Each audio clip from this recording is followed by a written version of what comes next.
this is a one-off. He's not coming back. They're not going to do a sequel to this. Back at it again. Welcome back to the Multi-Tap. My name is Leeboy, along with my co-host, self-proclaimed king of games, Cruja, and we're going to be talking some topics today. We got Flash on the agenda. We also got he has some Star Wars news that he doesn't want to share with me off camera. He's waiting specifically for this video, so I'm not looking forward to it. And then what was the other thing? What was the last thing? I never let you down with Star Wars, so you don't have to not look forward to it. Really? And then we're going to be talking about some Nintendo stuff. Okay, that's right. Nintendo had their video game stuff that happened this week. So, yes, we're going to deal with, first of all, we want to now promote and put out there that we do have a Discord. So if you want to come check us out, you want to come hang with us, you want to come talk with the kids, come on over to the Multi-Tap Discord. We're gonna have the link. I'll post it here somewhere on the screen where you can go to and come check us out on Discord. And then also I'm gonna be on Kick. That's right. I'm going to be streaming on Kick from 9 a.m. to 1 p.m. That's gonna be the morning hours, and then I'll probably have something for the nighttime. But right now, since it's the summertime, so it's gonna be nighttime hours first. Then once school starts, we're going to do the 9 a.m. to the 1 p.m. thing. So maybe 9 p.m. to 1 a.m. That'll be my nighttime schedule. Who knows? And then the morning time, it'll be 9 a.m. to 1 p.m. Okay. So I'm going to be on Kick. Leeboy XP. Come check out the Leeboy experience right on Kick. Me streaming, getting all wild and crazy. So we're dealing with Flash, and we're going to talk the Flash movie. Now, I got a lot to say about this. So do I. It's going to be very interesting because you are the biggest Flash fan that I've known, right? And you know it inside and out. You know comic books and movies and shows and things like that. So it's going to be really interesting to hear your take on it. And it's also interesting because it wasn't like you were the biggest fan of the Snyderverse, but you did accept it and you liked it. You enjoyed some of it. So I want to see your take on it, honestly. I think it's going to be more interesting than my take. Let me see, because this is interesting, because normally I kick it to you and I ask you to go first because I like to give my perspective last. Oh, that's fine. That's fine with me either. Or I'm just saying I'm looking forward to this video because I want to see your perspective. Whether you go first or last doesn't matter to me. I think I'd rather you go first to hear what you got to say, and I'm reserve my thoughts. I'm gonna reserve my thoughts until after I hear what you got to say, and then I'll touch on it. So with that being said, we're gonna have you go first and you talk about it. The Flash movie.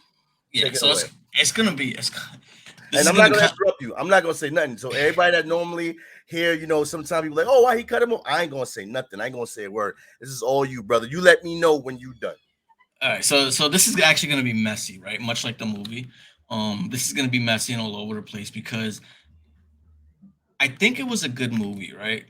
Just to get that out there, I think it was a good movie. It wasn't a great movie. It wasn't the best Flash movie ever. But if I can sum this up, this was a fun movie. This was a very fun movie. And I think let's get that out of the way, right? I think there were some good ideas in here. I just think that all around it was poorly executed. And the CGI is just unforgivable. Like in a lot of points, the CGI is just, it messes this movie up incredibly well. But it's still a fun movie despite all of that, which is hard to believe, especially because you're dealing with somebody that we're not a fan of. And I'm sure you'll touch on that later. And what I can honestly say, if you didn't like Ezra Miller's Flash before this, I don't think you're going to like it after this. You do get it, and it clicks a little bit better, but you're still going to want him replaced. There's actually essentially two Flashes in there. I'm not spoiling it because it's in the trailer and things like that. And I don't think we're gonna do a separate spoiler talk afterward. I think the story, there were little hints and beats there that were okay. I like some of the ideas. Like I like the actual idea of Supergirl and what they did with Supergirl, but I just think that it was poorly executed. A lot of the movie was rushed despite it being long. It was a very rushed movie. The best parts of the movie was Batman. Pick a Batman. It didn't matter which one.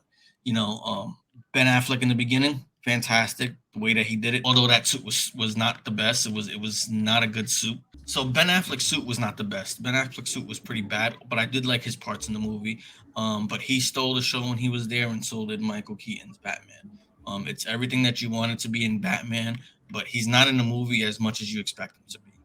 Like I said, I thought going into this that Supergirl was going to be another Mary Sue character that we were going to get, and I think that they handled her incredibly well. I still would have preferred to see Henry Cavill's Superman in that role, but I think that the interesting take that they gave to her originally was good. I wish they would have went a little bit further with it. And when we get into the spoilers, I'll delve more into what I'm talking about there.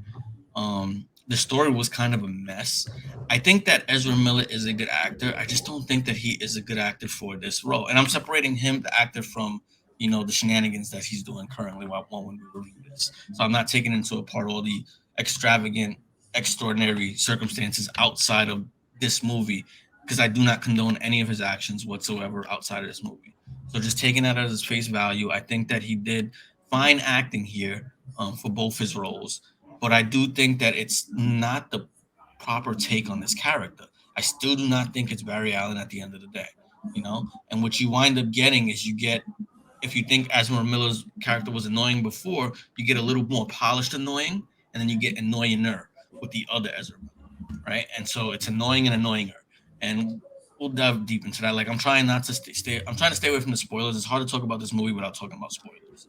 But We're gonna outside of get that, there. yeah. But outside of that, even though it was a mess, even though the story was decent, even though the CGI was terrible, I think it was a fun movie. Like watch it when it comes to a streaming service, but I don't know if I can recommend going to the movie theaters with it. Everything that you said, I agree. I back up everything that you said, every statement. I was actually looking for a part where I was going to disagree with you and rebuttal a disagreement, but I do agree. I just want to regurgitate what you said, but in my own words and in my own thoughts. So if I repeat something that you said already, please forgive me because I'm just saying it how I feel from my perspective. Ezra Miller, I'm gonna start with him first and foremost as an actor. I did feel that he put on a way better performance in this film than he did in the Mhm, Justice League films. He was actually serious mhm, when it came time for the character, the development of his character to be serious. He pulled it off. When it came for his character, and again, this is not a spoiler. There's another Barry in the film. When he had to betray his other self and be goofy, he was he was goofy. And he even got on himself for that. It's almost like as if he saw what we see. He's the goofiness of him, of that character, of how he was acting, and like, yo, you need to be serious for once. Like, you need to man up. Like, you could see him giving himself that pet talk. Like, damn, this is how people see me or to view me. And again, I agree. As an actor, he did a good job separating him from his antics outside. He did a good job, but it wasn't Barry Allen. This is not the Flash. He's a totally different character. This is why I will accept it being a multiverse character. I will accept. That's the only way I could stomach this movie. Is really telling myself this is not the DC comic book version of Barry Allen. This is an alternate version from another timeline from somewhere else. You just got to take it for what it is. Multiverse Barry. Okay, fine. And when I put those glasses on and watched the film in that way, I enjoyed it more because I didn't take it seriously. There was a lot of things in the film that he was doing, again, as far as his acting was concerned, that made me forget how bad his acting was in the previous movies. I actually said, damn, I'm actually invested in this movie. I kind of like what he's doing as this character. mhm. Do I think he's the Flash traditionally? What I want? No. Will I want to keep continuously seeing this character on screen? No. It's a one-off movie. From what I understand, from what I get from it, and what I convey from it, or how I take from it, it's like how the Joker was supposed to be a one-off movie.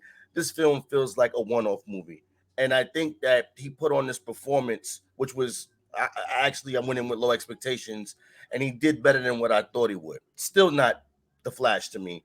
There was a part in the film where, again, I'm gonna save that for when we talk about spoilers.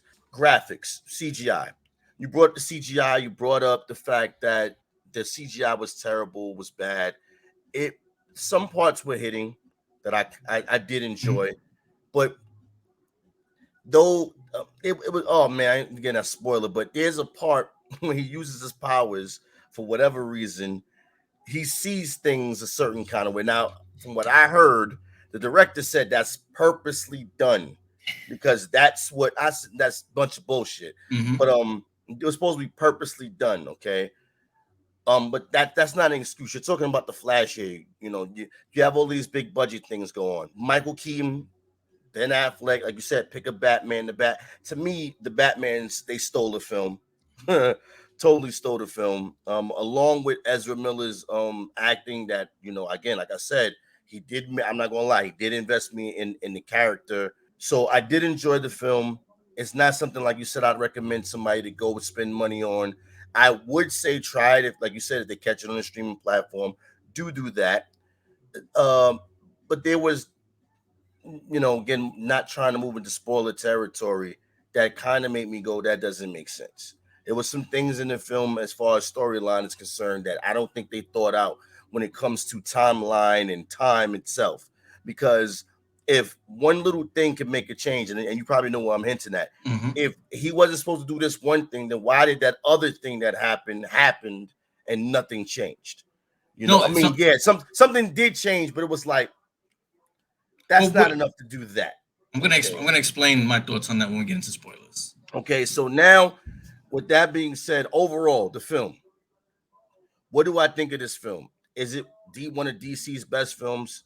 No, it's a decent film. It is a decent film. The problem with this film is that it's not a Flash film. I'm gonna say it again. The problem with this film is it's not a Flash film. And the reason why I say that is because if you're a Flash fan and you know this character, that's not who you saw. You saw a multiverse character, a multiverse kind of film. It's a one-off film. It's a Joker film. It's the Matt Reeves Batman film. It's a film that's not, to me, I don't consider it canon. I consider it somewhere outside of the multiverse. And I'm gonna address this now because I don't want to save it for spoilers. How are you having a multiverse movie that showed so many different cameos and the person that needed to be in the cameo wasn't there? We're now going to move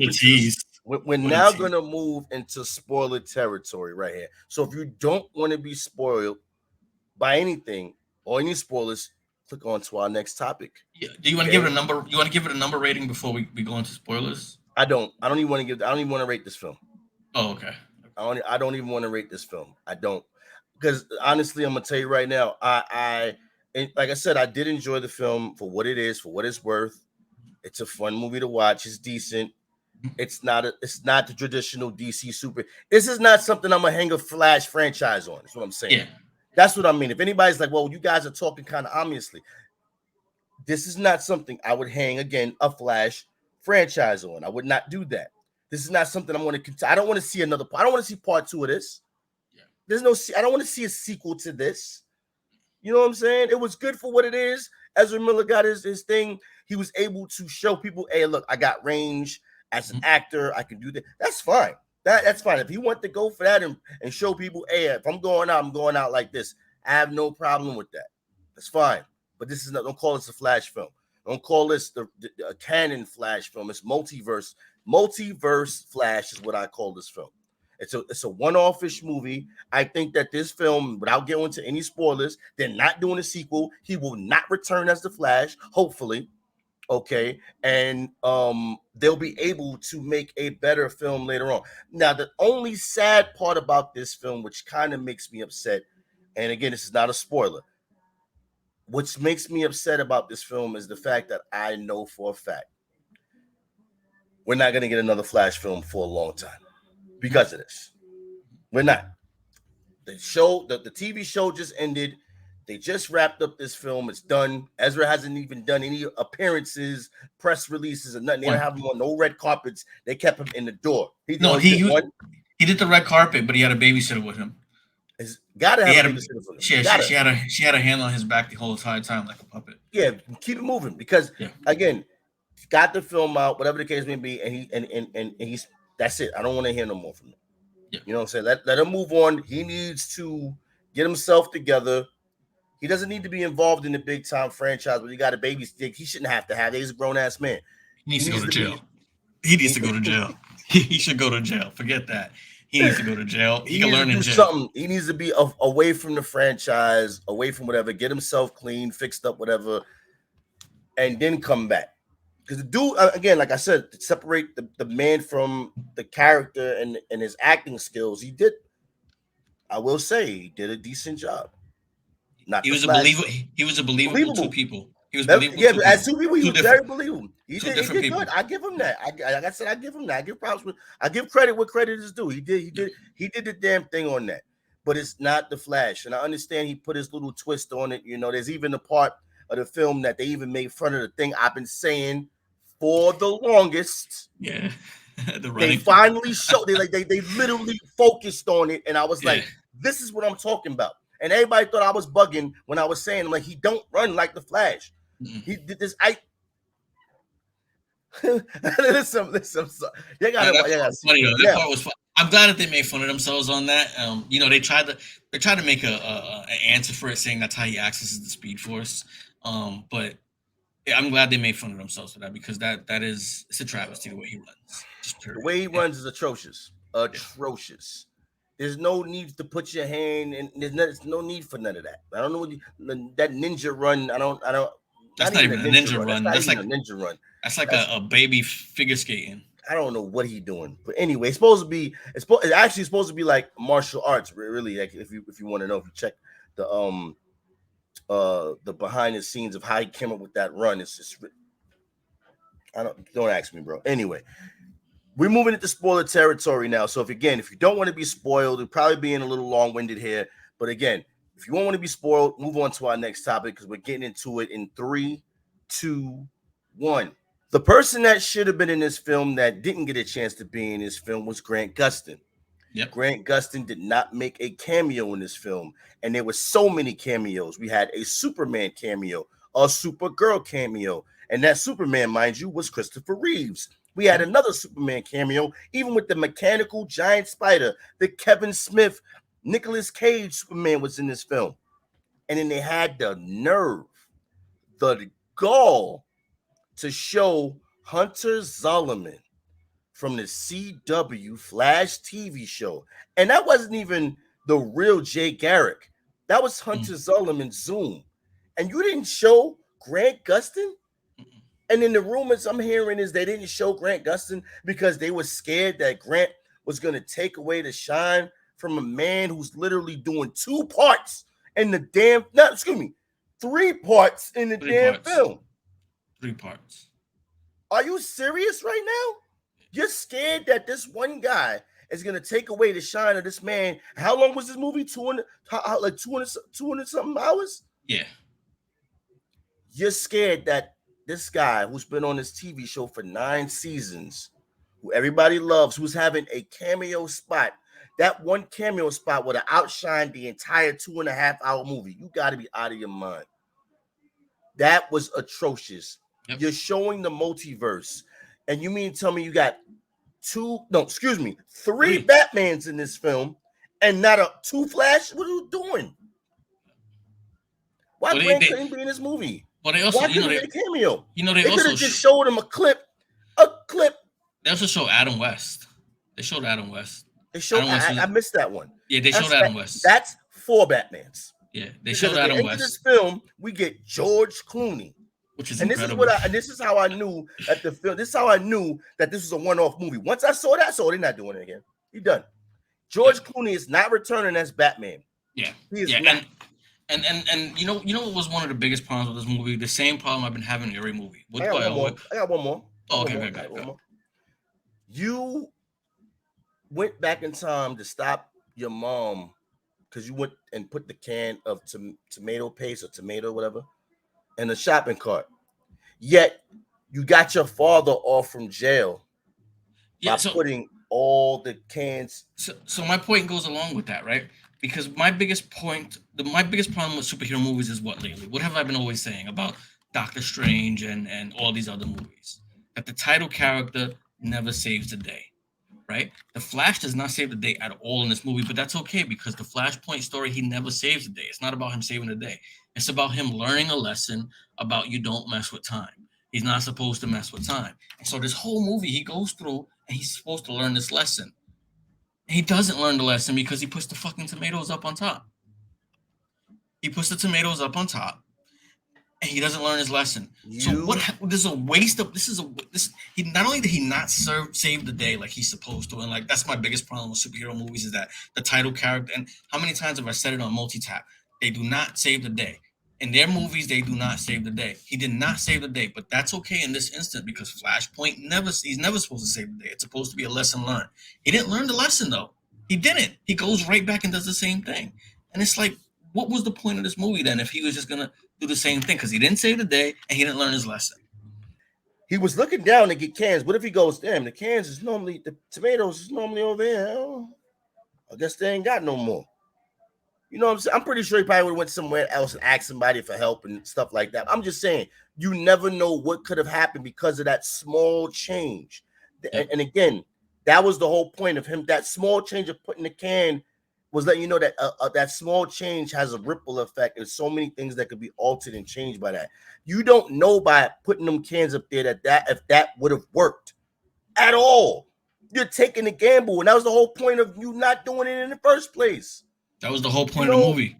Yes, and like I said, your parents, your father and your mother, whatever happened to them was the reason for him becoming a forensic scientist, getting into law, wanting to study that because he wanted to solve their murders and get his father off.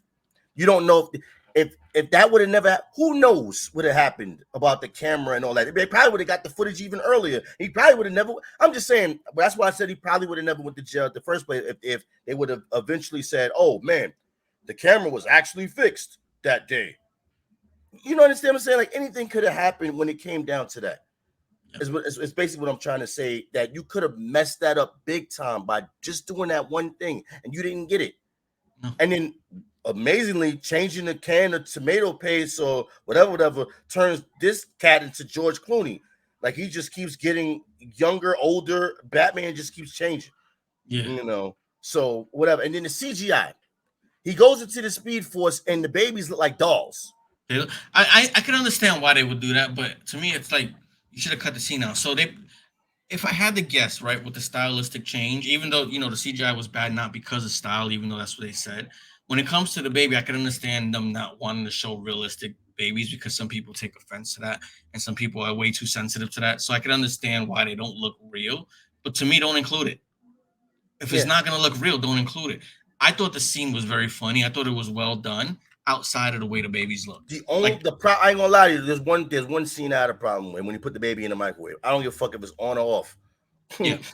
Well, he did that because I just don't like the scene of a baby being inside a microwave. Because my thing is this: I've never been in a microwave. I don't know how much air is in there, and I understand it's done in super speed. It's just the certain things just don't look appropriate. Is what I'm saying. It doesn't look appropriate, especially when it's coming from him. When you know the actual person behind this, exactly. Exactly. If I can explain the microwave thing a bit, it was flame resistance. So that's why he did that. And you can't really, if you ever notice, he didn't move any of the babies, like ever so slightly, because the way they showed it in DC universe is that if he moves somebody, their insides are going to turn to goo.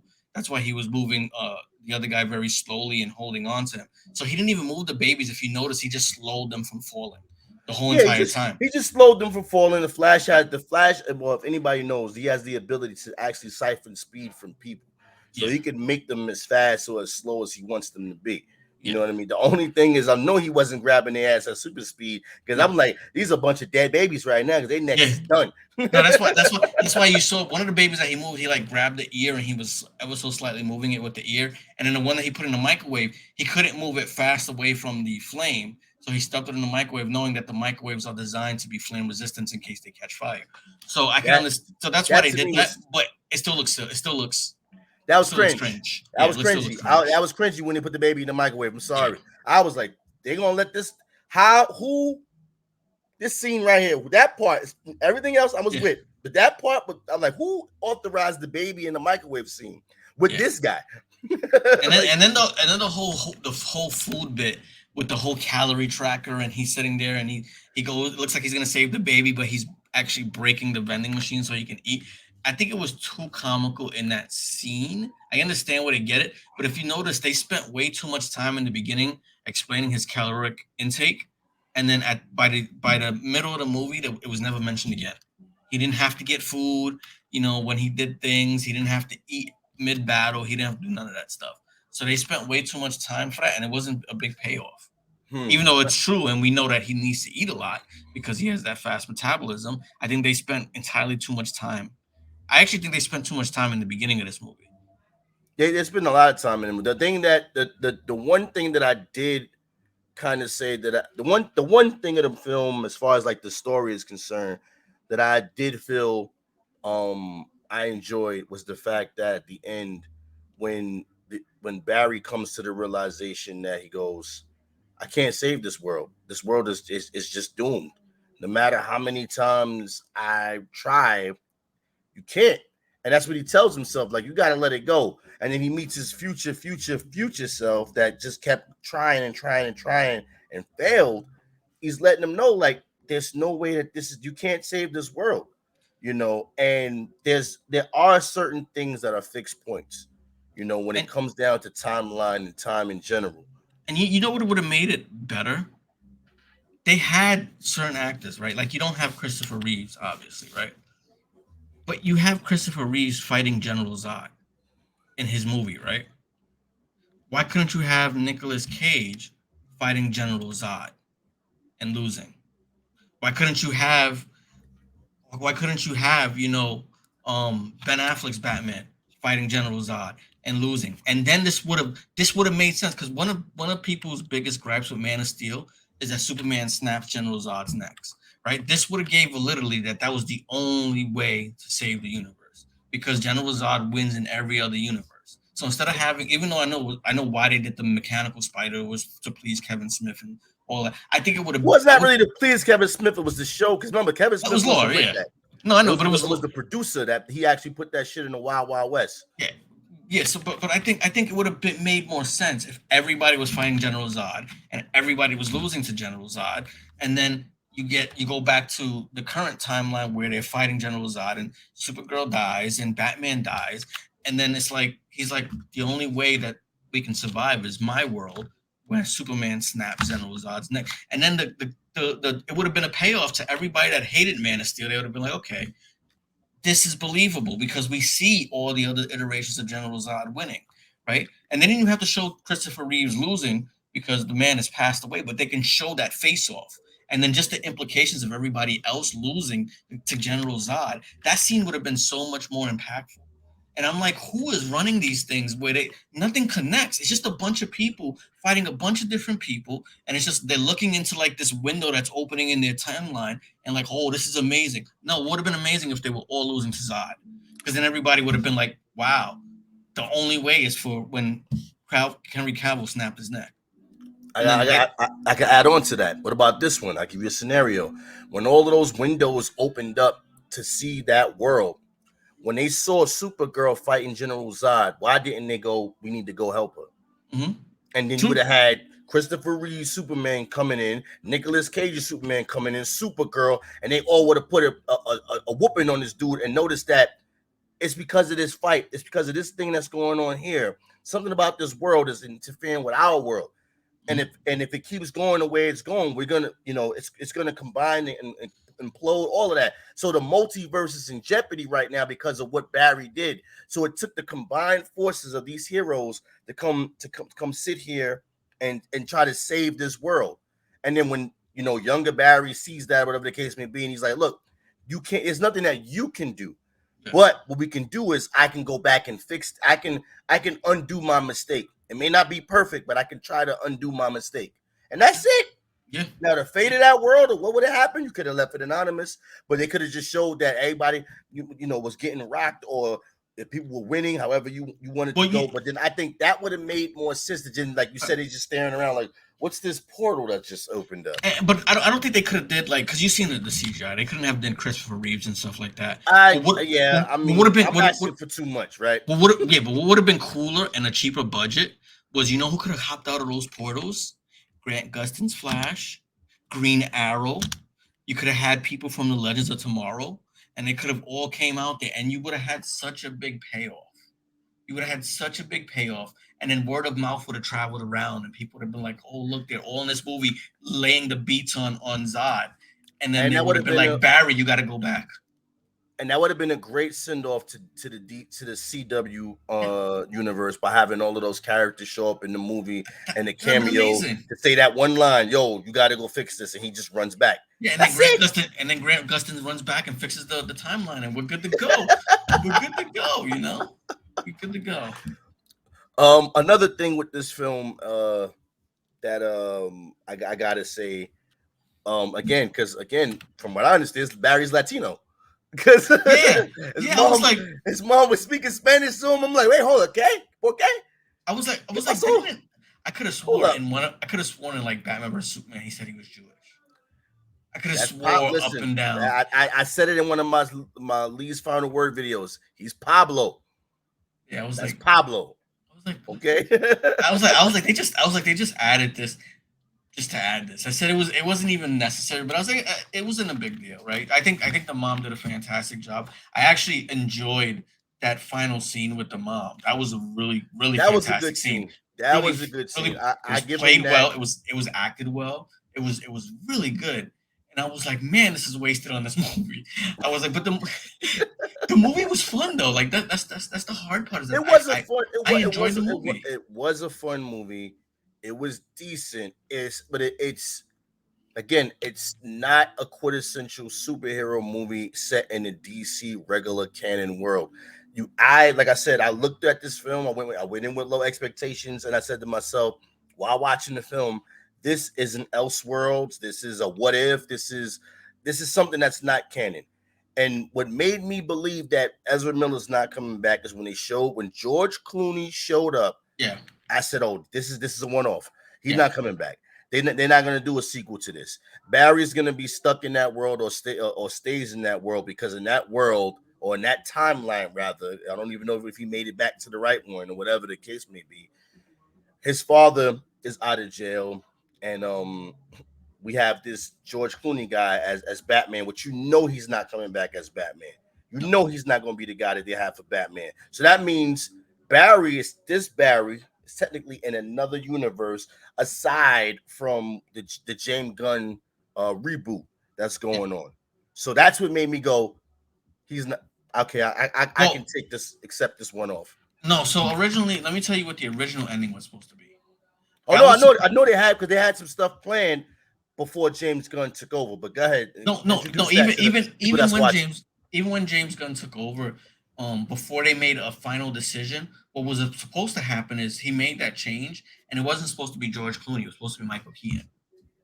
And so Michael Keaton was supposed to step out, and so that was going to give way for why Michael Keaton is in that universe training Batgirl.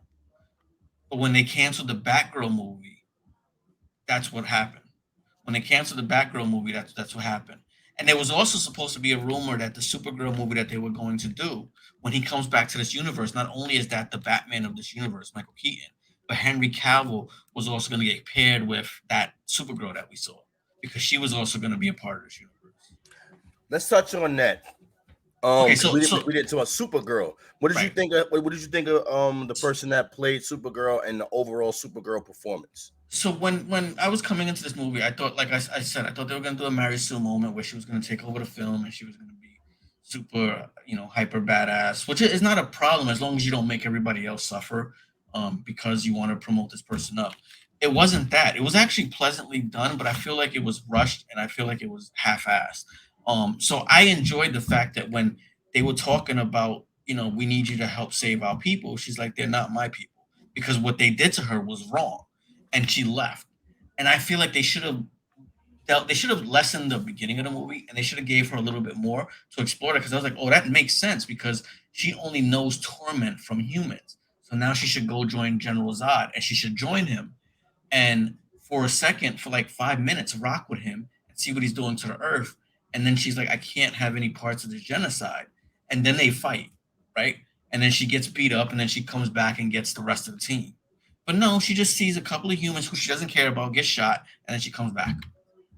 Like, I was like, okay. I think from what I got from the film is that she felt indebted to Ezra Miller, Barry Allen, Right. to stick it out, because when you notice when Michael Keaton found her, he was on some old let's go. He wasn't even Yeah. trying to like leave her there. You know what I'm saying? He was like, nah, we just can't leave her here.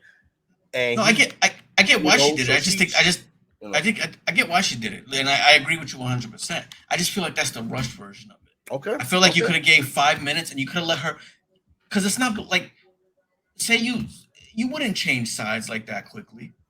Like, just because some guy saved you, okay, you would think about it, but you would go back to your people first, right? General Zod is her people, right? But I think they just half-assed it, and I think they should have explored 5 minutes of that. Have him go out. They set up the world engine. She sees that it's starting to kill people, and she's like, "I don't want to be a part of this." He's like, "You're either with us or you're against us." They fight, bop, bop, bop, get beat up. Some dust gets in his eye, and she flies away. Right? I think that would have made for a much richer storytelling than, I want to go back to my people, but that guy really saved me. Let me go back. No, I felt like there was more to explore. Like, you don't turn your back on your people so quickly, even though she was already feeling reserved. They made up a half excuse that, um, oh, but General Zod did this. She would have left before she knew. Because remember, she left as a kid. She would have left before she knew that General Zod took over the place. Her whole thing was to go with Kal-El to go, guide him, right? And that was her whole thing, and she couldn't find him. I think they should have went down a different route. Like I always said, they always have a villain problem. I think they should have explored that a little bit. They should have went down that route and made us think that she was going to join them, and that would have been a far richer storytelling. And then she sees the genocide, and she's like, I can't partake about this, and that would speak more about her character versus where she just feels old to Barry. right, okay. I see what you. Because All right, I see what you're saying. You just wanted you wanted a longer and better thought out Supergirl yeah, introduction in the yeah, film. because I Okay. thought that concept was interesting because in the Flashpoint movie, he doesn't want any parts of anybody. He flies away, right? I felt like when she was like, "These aren't my people," it's like, yeah, they tormented her. This makes sense. Let's explore this. Let's go. Let's give more. But it was like, okay, that story beat is done, and it's like, and I thought that she was well acted for the little bit of time that she had. You don't get much time with her. I thought it was okay. I thought everything. I thought all of her scenes was okay except the CGI. I think she did a excellent job. I Yeah, think they did a. I think her time, and you may disagree with me on this. I think, to me, I didn't want to see more, because it was like, if first of all, let's be real here. We already had two Batmans in this film, yeah, and they both had incredible scenes. And you know what I'm saying? So it was like, I was like, damn, are we watching a Flash film or Batman Reborn or some shit? Like, again, got on the scene, stole the show. Now you're gonna have a third person come along and steal the show. It was like she had just enough time, did just enough action, did just enough things to made you curious about. Because I think the reason, I mean, I'm not saying that they did this, but it could be that they did that, not going the route that you was true. talking about, to give you a little bit more curiosity to the character, to make you That's true. crave a little bit more of her. So I was like, yeah, I liked it, that, because again, Michael Keaton, when you first meet him, he stole the show in that kitchen scene. He Yeah, steals the show again later on when it was like, he "Where's your he parachute?"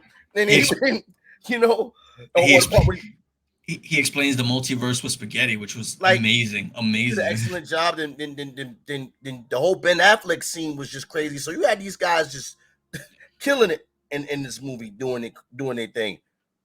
Both of them great experiences in their own right, in their own films as Batman, That's Batman. putting their touch on this film. And then you got this guy who doesn't know how to be a Flash. So, I mean, come on. But again, okay, I digress. All right, Uh, with anything, yeah, my last comments, good. some of the film that's in the movie that I just want to touch on is when they did like certain nods, like when he was when the younger Barry was creating his suit, and he was creating it out of the Batman suit. They took the look from when Batman and Flash merged in the comic books, that Bat Flash thing, where it was like an evil You talking bat. I about forgot what was his Red name. I can't. Death? Yeah, Red Death. So I thought that was pretty cool that it looked a little bit like Red Death, especially given the foreshadowing that it was, where he was going to actually be the villain.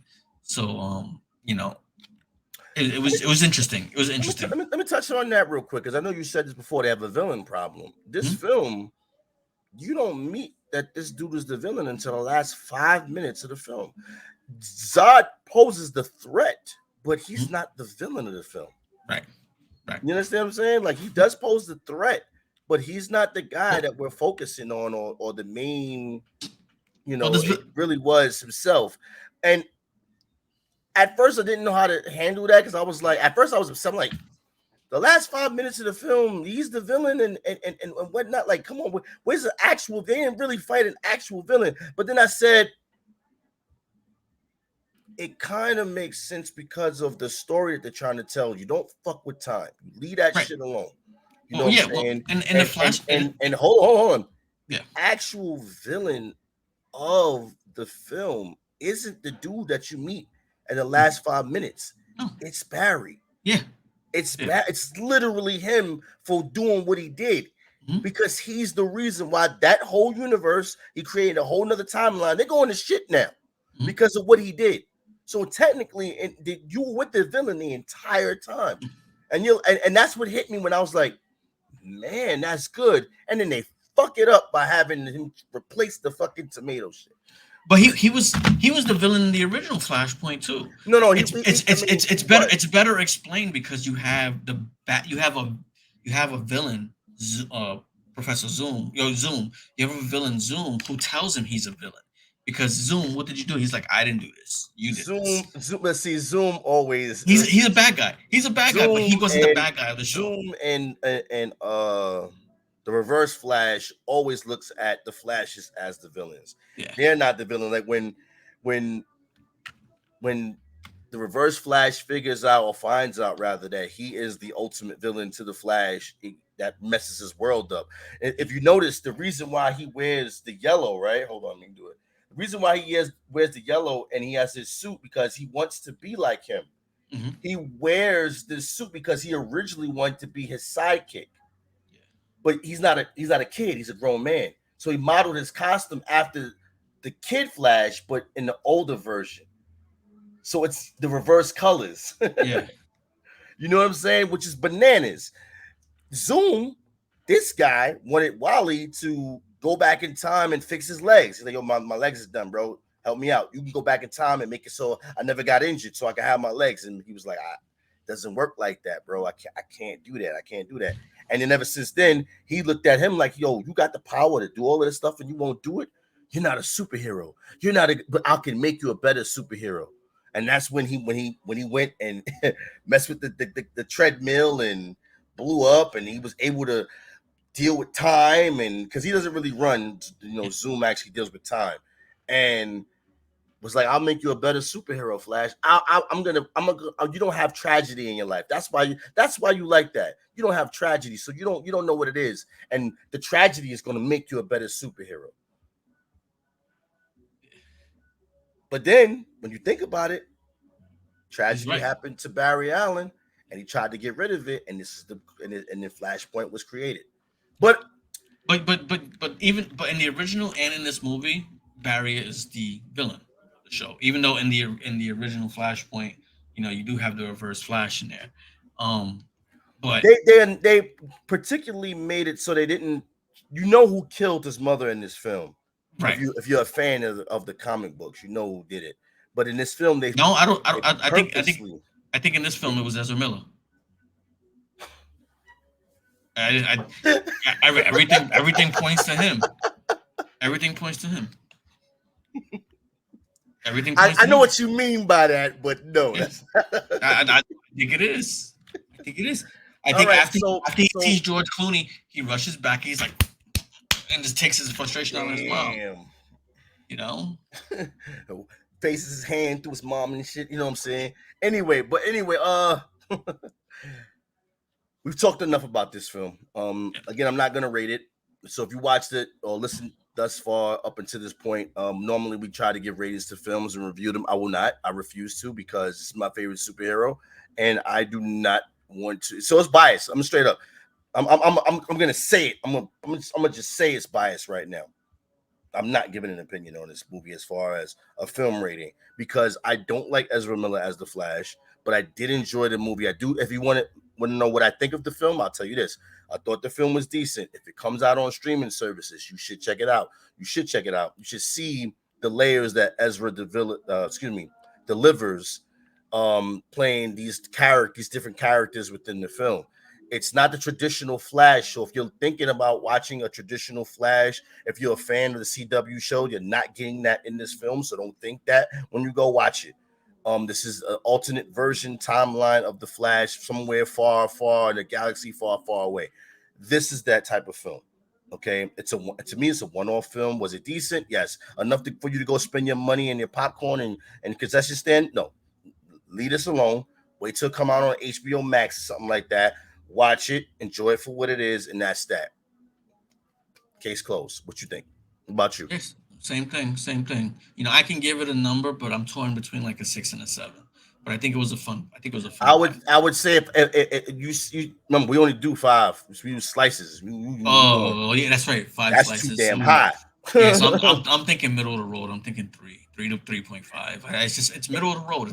I said It's a not for good nothing. film. It's a good In film. my assessment, when I was assessing the film, what I was doing was I started because that's what I normally do. I start at a 5, and then I start slicing points away from everything that I feel like that's a sin. No, point deducted, half a point for that. You know what I'm saying, or add points back to it, and it fell somewhere along the mid range tier when I did it that way. But again, I won't give it an official because it's like I don't think this film, as a Flash fan, deserves to be rated.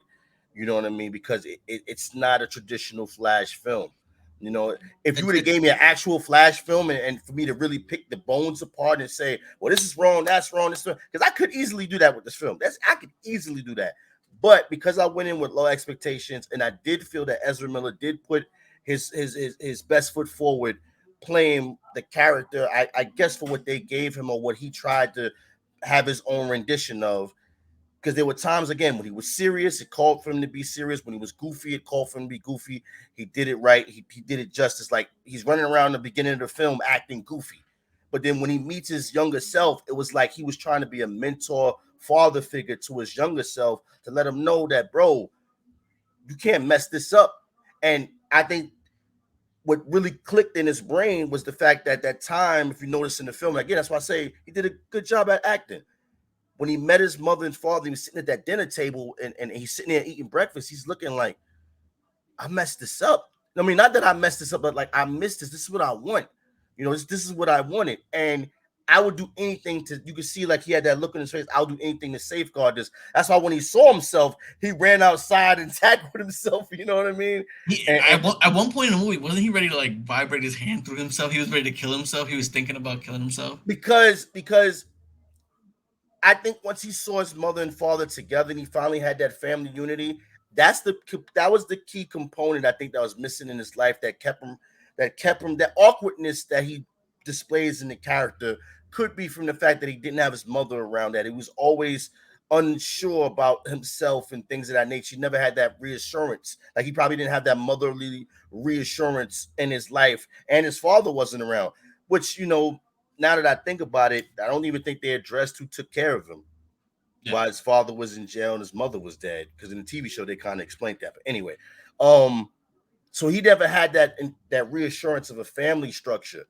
So he had to, grow up awkward. And when he saw himself, he's like, "Damn, is this how I act toward people? Like people see me this way? Like, yes, dude, this is how you act. You're annoying as fuck." Like I said, annoying and annoying her. That's what Okay. you get. Like Dumb and Dumber, you got annoying and annoying her out of this. All right, so we're moving on. We're going because we spent enough time talking about this movie. If you like the Flash, if you don't like the Flash, if you like Ezra Miller, don't like Ezra Miller, watch the movie, check it out. You may like it, you may not like it. And if you've seen the movie already, if you watched this long, leave in the comment section what did you think about the film? Do you agree with us? Do you disagree with us? But we're moving on to our next topic, which is going to be, and we got to do it now because I want to get it out the way.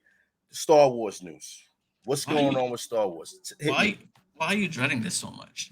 Because the So last time I was out, no, I all right, was no, it didn't so go you, well you last time. so you do remember last time what I said about the movie that's coming out,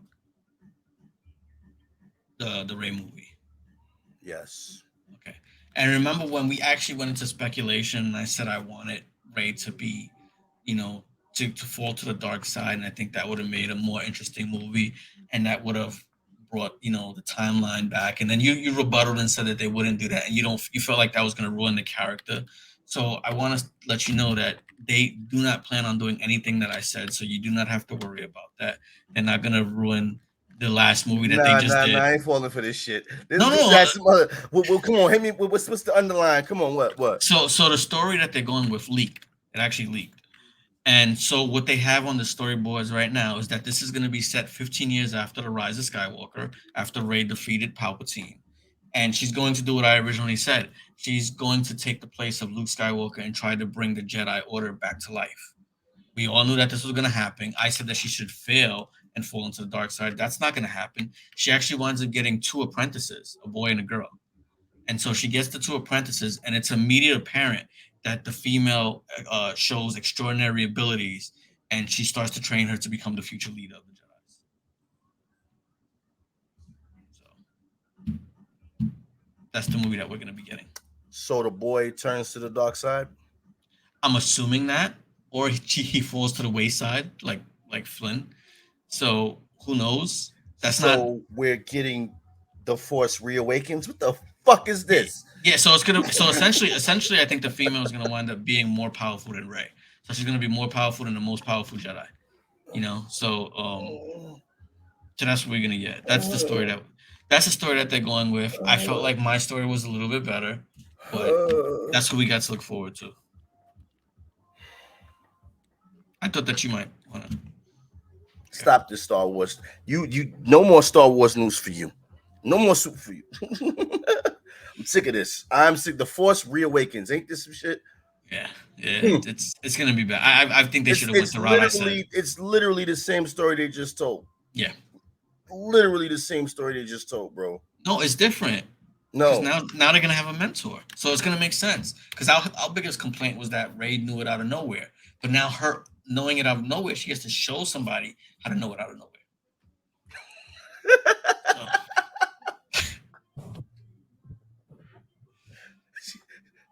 Let me show you some shit I just made up. Yeah, exactly. Exactly. Oh, I just thought about this last night. Check it out. Oh man. All right. Who's gonna be the villain? I don't know. Let's move on. I don't want to. But that was the news. Oh man. All right. So Nintendo. Yeah. Nintendo had their game stuff that happens. If you haven't seen our video about it, about the PlayStation and the Xbox, the games, the showcase that they had, Nintendo had their own. And you being a big Nintendo fan, you told me you loved it. You was like, man, it was lit. I told you it was decent only because, again, that's not a knock to you Nintendo guys. I'm not a Nintendo head. I'm not a Nintendo Switch owner. I do play it because of children, but I wasn't as enthused as someone who is involved in the Nintendo universe. Now, what I will say is outsider looking in, let me get my notes. I'm gonna grab it right here. There was some games that did pique my interest. One of the biggest games that I was actually saying that a lot of people were going to be hyped for, which I'm pretty sure you are, because I just found out that you never played it, which is odd to me. Super Mario RPG. Yeah, so if we can go into this real quick, right? I was a big Super Nintendo fan back in the day. I played my first RPG was Final Fantasy II, which I believe was 4 in Japan. My first RPG I played as a kid. I cried when the twins did the thing. If you know, you know. So this game escaped me. It came at the tail end of the Super Nintendo, and this was actually so Square wasn't succeeding in the U.S. SquareSoft was not succeeding in the West. They were good in Japan, but their games weren't selling here. Final Fantasy II didn't sell good here. That's why we never got the in between. That's why we got Final Fantasy I, right, and Final Fantasy IV, right. And then Final Fantasy VI. We never got the other one. We got the other ones later on the handheld consoles, but they never came to the U.S. because Square couldn't sell in the U.S. So they went to Nintendo because Nintendo opened up the U.S. market to gaming because gaming was dead before the NES was here. That's a whole nother video. But the gaming was dead in the US, and so Square was like, we would like to collaborate. We would like to make an RPG with Mario, and they pitched it with Mario on a horse with a sword. And Shigeru Miyamoto was looking at it. He's like, that's interesting, but Mario would never have a sword. He would more than likely have a hammer. And so they had a very deep collaborative effort, and they made this game so that way RPGs can start to become big in the United States. And it sold pretty well. Like I said, it did come at the tail end right before the 64. But it sold pretty decently, and it was doing pretty well here in the States. But this game escaped me for whatever reason. I never had it when I was a kid, and I've always wanted to go back and play it. But to get it, first and foremost, it's a little bit more on the expensive side when it comes to the retro market. And then just to hook up on a Super Nintendo to play it, the graphics are outdated by now standards, even though they still look beautiful. So when they announced this, I thought this announcement was just for me. Just like when they made the Pokemon MOBA, I was like, oh, this is for me. This has me all written in. I was like, all right, they can end the direct. I'm done. This is perfect. I'm out. You know. So I'm very excited to play this because this is one of the best RPGs ever made. Yeah, I looked at it. Now, mind you, I never played Super Mario RPG, but when it first came out, I was blown away because at this time, again, this was the like you said, the tail end of the Super Nintendo life cycle. I was fully invested in Sega, but I always loved RPG games.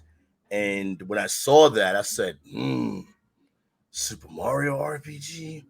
Oh, okay. That was almost like the two games. I'm not going to lie, two Mario games that really stood out to me. That I was like, damn, I really, really want to play those. Even though I'm playing for the other team, was Super Mario RPG and Paper Mario. Well, Definitely want to play that. those are the same thing. So Super Mario RPG actually, Paper Mario is the successor to Super Mario RPG because Right. Paper Mario is an RPG as well. Yeah. Because that again, RPG games. So I wanted to play it. All right. So we had Violet and Scarlet updates, the DLC. This is what I wrote down. I said ugly ass villain Pokemon. I as much as I liked Scarlet and Violet, I hate the starters. Let me get out of the way. I hate the starters. Those starters were some of the worst starters that they've ever had. Really? Yeah. I didn't get a chance to play this. Just look up whenever the stream ends. Look up the fire starter for Violet and Scarlet. Okay. All right. All right. So we got new areas. We got the teal mask. We got the indigo disc, and we got hidden treasure. Yeah. I think that's gonna be fun. It's gonna be fantastic. The DLC is usually pretty fun. So we'll see because my daughter said she's still having issues with she was mad because she was like, how are you gonna have a DLC and you guys ain't finished with the problems in the beginning of the game because there's certain parts of the game that's unplayable that they didn't even touch yet. But she said it's been a while since she tried it, but she was upset at that. She was like, there's parts of the game that's kind of unplayable. Don't know why they come out with a DLC and they ain't fix the regular issues. We got a Sonic Superstars 4-player co-op. Whoa, that looks fun. That looks fun. And I think they need to realize that they keep doing all these crazy things with Sonic. They need to keep it simple. What they did here, I think is good. Look at again. Just to jump ahead. Super Mario Wonder. Okay, no, yeah. So remember when you asked me what did I think out of the direct was coming, and I said a new Super Mario. I was not expecting a 2D Super Mario, but it looks fantastic. It looks amazing. Like the whole animation style that they use, the artwork, the sound, and then the whole acid trip that it's on. It's incredible. It's incredible. When I saw it, I said, "Damn, Cruja hit it out the park." He said it. He said a Super Mario game is coming. Yeah. He said you called it Super Mario game. At first, I thought it was going to be the RPG one. I said, "Well, that's kind of a remake." But then when I actually saw the Wonder joint, I was like, "Okay, this is the Super Mario game that he's talking about." Yeah, I figured it was going to happen because they released the Zelda in the same year that you released Odyssey. Okay. We got Persona 5. That's like everywhere now. They just throwing Persona 5 on all these consoles. This one's a tactic game. Palia? Yeah. The like another Animal Crossing type of game. Survival game. It's a survival game. There's action, combat, and stuff like that. It actually, believe it or not, this is something that you good. This is something you and I are gonna try. We'll probably play it on the PC, but it's an MMO. It's on PC too? Yeah, it's an MMO. It's a free to play MMO. I want to play that. I ain't gonna lie to you. Yeah. I saw it on the Switch. I said, I would play that. Got to start next to it. It's a free to play MMO. So We definitely they gonna don't try touch that. base that it's an MMO, but it is an MMO. Oh, they really didn't. They left that kind of the way they advertisement was like It's it like was four a player. Switch game. Yeah, Yeah. yeah, yeah. And I was like, oh man, I would have definitely played that. No, as soon as I seen that, I had to look into it a little bit deeper because Oh yeah, I didn't know that game. I didn't know that game I'd never seen it before. So I was like, let me look into this. This is like something I would play. And then when I started, I was like, okay, he'll play it because it's an MMO oh and yeah, it's on the oh yeah. PC. Definitely looked it good. Myth Force. I want to play that. First person? No, not first person. I'm sorry, not a first person. Yes, it Third is. I'm person. sorry, it is a first person. Oh yeah, yeah. I First think it. person Saturday morning themed. You know, they sold me on the advertisement. I loved it. You Yeah, know what I mean? The way they put that whole piece together, Myth Force. yeah. It's sort of like Borderlands a little bit, where it's looter shooter, but it's like it's melee combat or it's old school combat, and then I it's could like do it's that. like Even though I sad. don't prefer it, but I I could think do it. I Man. think it's on PC. I think I've almost bought it when it was in early access. It's been in early access for a while, but I believe it is on PC as well. Detective Pikachu returns. I never got into the original one, but this is gonna be the same thing. I was like, I wasn't. To me, I was like, no, nah, leave that shit alone. Did you see the movie? Yes, I seen the movie, and Okay. I was just like, leave that shit alone. leave that No, shit alone. supposedly the part one was a really good game. I don't know too much on it though. I I don't know can't. too much about it. All I know is this a continuation from either the game or the movie. I didn't even know they The had a game. game. Yeah, I didn't even know they had a game. it was a game first on the DS or the 3DS, one of those. Okay. But it was a game first. So Princess Peach is getting her own game. Finally, I don't know what they're doing with it though because it looks like it's some type of stage, and you have to They like light up the stage and stuff like they that. So were secretive. They were very yeah, secretive about it. They even mid commercial they cut it off and was like, "We'll give you more details about that at another time." And I'm like, "Why so secretive?" Here's the thing that got me when I saw it, and I could be wrong, but go watch the trailer again. I was getting Super Mario 2 vibes from that. It was the yes, same setup how it starts with the stage. Remember that was the game that started off with this like you start the character start off in the stage, and I was like, And then when she jumped, she did, she always does the grab her skirt Paris. and that was where we first originally get that concept from her using her dress as a like she floats with it.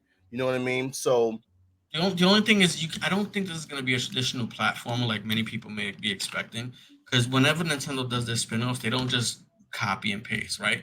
Look at Wario. Wario has WarioWare, right? Look at Toad. Toad has his own game. It's a 3D puzzle solver, right? It's Captain Toad's Treasure Tracker. right, And Luigi is Luigi's Mansion. He's a right. Ghostbuster. So I think this is gonna. If Let me make a bold prediction right here, and keep in mind I don't know anything. I think this is gonna be like some type of rhythm-based game, sort of like Cadence of Hyrule, which is like a rhythm based action adventure game. So I think you're gonna have to do it to like rhythm or some type of beat mechanic. I could be wrong, but that's the vibes that I was getting off of it. I would want if I had to if I had to buy this game for my daughters, I would say I would want this game to be a princess game that allows you to be the princess and you do princess shit. Honestly, what they you should know, have did was they should have taken the route and made her into like make it like a Zelda game or an RPG or I don't know what they would have did. I don't know. but we'll I gotta see figure it out. because supposedly they have this is secretive right now. I don't know. Yeah, Who we don't know knows? any information on it This though. might be game of the year. It might It's it not might going to be be. tears. This is their B team. This is their B team, and it's not Okay, coming out this year. It's not coming out this year. I ain't gonna lie to you. Even though when I was watching it, I kind of got hyped for this game. Even though it's been a long time coming for you guys on the Switch, the Arkham trilogy. Yeah, and you want to know? You want to know what's funny about these games?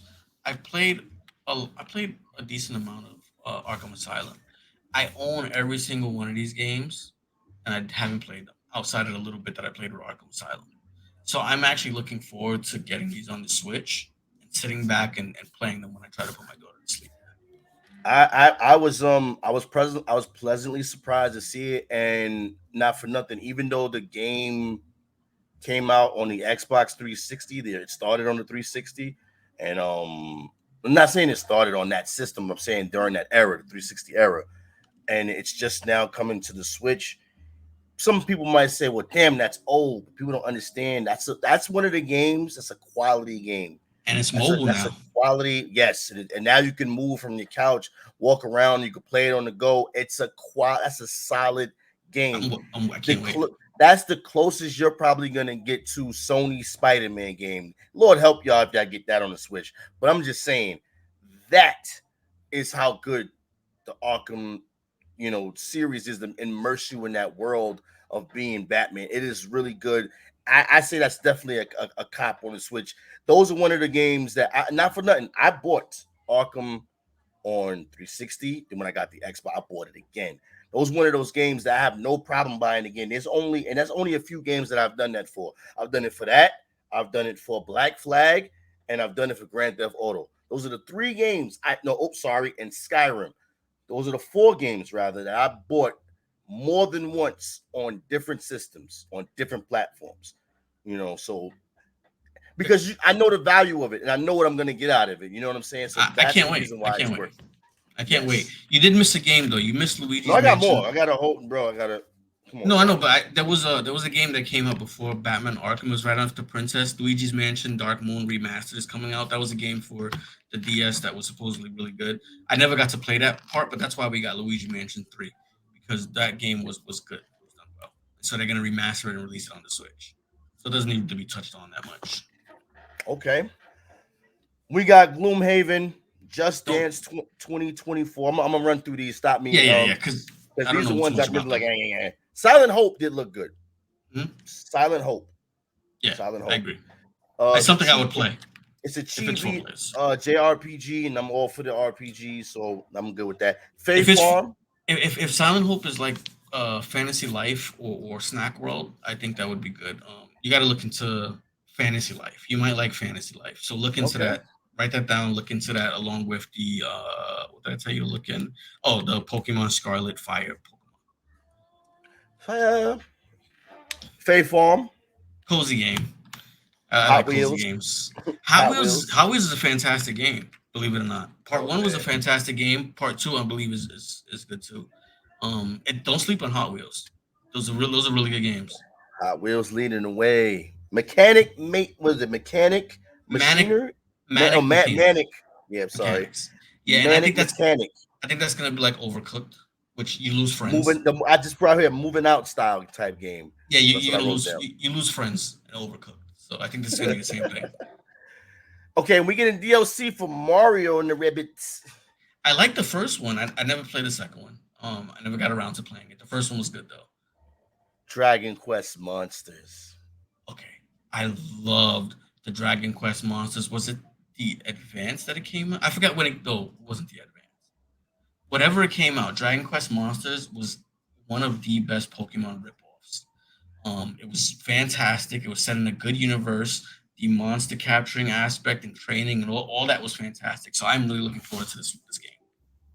I think this might be up your alley. It might be up your alley because It did. you don't really When I mess with saw it, Pokemon. I'm like, 'cause when I first saw that, oh, they coming out with a Dragon Quest game, huh? That's right. Then I seen that they took the monsters and they combined them. I said, what the fuck is this? Yeah. And They it had said that in the Dragon first one. Quest Monsters. I was like, oh, okay. Yeah, And then it's not I the wrote down combo monsters and Pokemon. yeah, it's basically a story driven Pokemon, but it's done in a fantastic way. This would be up your alley because you like to go like the bootleg Pokemon games, um, and this is right up your alley. It's fantastic. I think it's Mhm. gonna be good. This is Dragon Quest. There's rarely any bad Dragon Quest games. We got Pikmin. I'm not into the series. I can't Pikmin, get into the series. I Pikmin to me try. is I like it. I was a fan of Pikmin in the GameCube era when it first. I think that's when it first got introduced in the Yeah. GameCube era. And I loved it.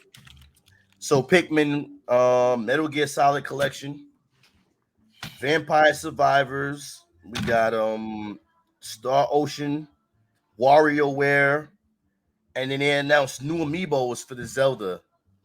Yeah, I can't. I'm looking for what I got an amiibo collection. I would spin my camera around. Hey, I'll listen, send you a picture. I'll send you a picture. This is my amiibo. This is my amiibo collection. I'm not knocking nobody. Yeah, he'll send it to me. I'll post this show off his amiibo collection. I'm not knocking it. I'm just, you know, I love amiibos, man. they announced amiibos, and I'm sitting there going, Those Okay. amiibos look amazing. No, you don't understand.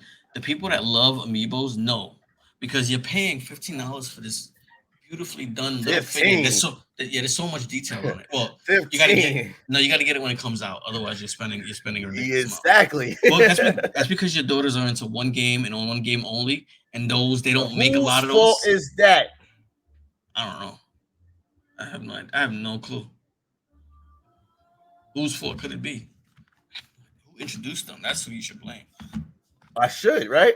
I should, not only should I blame them, I should have them co-host the show with me. Right? You should do that. Yeah, they're a fantastic person. Yeah. Oh, okay. And the king of games. So if you don't know, if you don't know that his daughter's into Splatoon, and those amiibos are expensive. Listen, you got to. I'm gonna post that clip of. I got them. We do have one shred of evidence for his claim, and I'll post that right here. As you can clearly see here in Rocket League, my man hit the ball twice, blew up somebody, and scored. No, I didn't. They were down. They were down. No, it looks like I blew up somebody, but I didn't. I thought I blew them up at first too, but I was like, I wasn't going fast enough to do that. So modest, y'all. He's really trying to milk this shit. No, because what's gonna happen is if I say I blew that person up, people are gonna paint me as a liar because you can tell in the top right who blew them up. Okay. So it wasn't me, but it looked cool. It looks cool. It cool as shit. I ain't gonna lie to you. So we gonna move you. We gonna move you a little. The media's gonna move a little toward that direction. That was actually a cool run. I ain't gonna lie. Because that was impressive to hit it the way you did. Okay, and to cap it off, we have Super Mario's Wonders. No. You got a couple of more that we can go. So you got Metal Gear Solid Collection. I think that's going to be fantastic, especially if you haven't played all of those. Okay, I did mention that, but go ahead. You have Vampire Survivors. I said that's a really good game. That's a really good game. So go and play Vampire Survivors. Headbangers looks not like it's on my alley. It's a rhythm game with pigeons. It's not going to go anywhere. Penny's Big Breakaway. Now, the reason why you should pay attention to this... I did write that down, but I was like, No, the reason you should pay attention is these are the people that did Sonic Mania. And so they brought Sonic back into the glory days because they were fans that were making a fan Sonic game. And Sega seen it and actually asked them to finish it.